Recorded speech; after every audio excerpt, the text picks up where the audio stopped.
So with a large group in a lecture arena, is it possible for any lecturer to respond to the individual needs of those students? Is it possible? Is it not realistic? I think the actual individual, potentially not,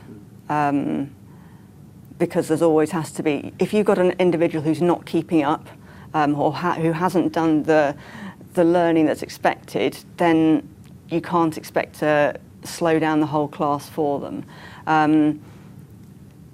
Dealing with individual questions, we have got lecturers who will respond to that because they encourage interaction, they encourage questions, they, as I said, they throw out problems while they're lecturing and solicit responses during that. So there is some individual interactions, but individual problems at that stage, no. Would be difficult to solve. It is more difficult, yeah. So this tool for sort of eliciting students' responses or asking questions, do you find that widely used in engineering, or is it something you counsel that is good practice? About 3 years ago, we, as a faculty, invested in clickers, right.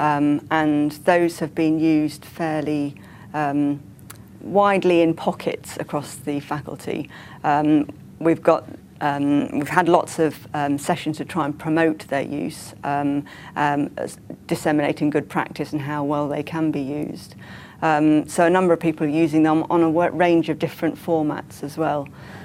These clickers, what do you feel they add to the engagement of the students? Rather than having a series of PowerPoints that's just purely delivered, some staff are, they're using them to engage on that slightly more personal level. Some staff are actually using them as quizzes, as formative quizzes. So they might say, right, rather than have a lecture today, you're going to come in and we're going to have a formative quiz, and everyone will have their clickers, and so that students can use that and get immediate feedback on whether they've understood where they are.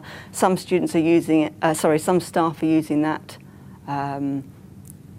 interactively during the class. So let's see who's understood this part of the course by putting in questions partway through.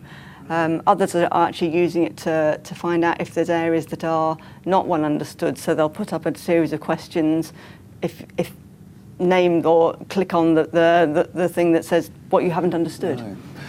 And so with a group of 150 students, would each student have her or his own clicker? So there'd be 150? Yes. And initially we invested in clickers and gave one to every first and second year or first year and then second year student.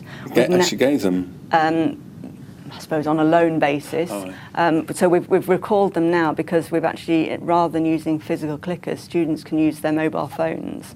And because most people have smartphones or tablets or laptops, and those that don't, we can loan them the clickers that we've still got over. We can spread the technology more widely, and it's used through all years of teaching now. So you might actually be encouraging students to bring their mobile phones to lectures and use them during lectures? Absolutely, yeah.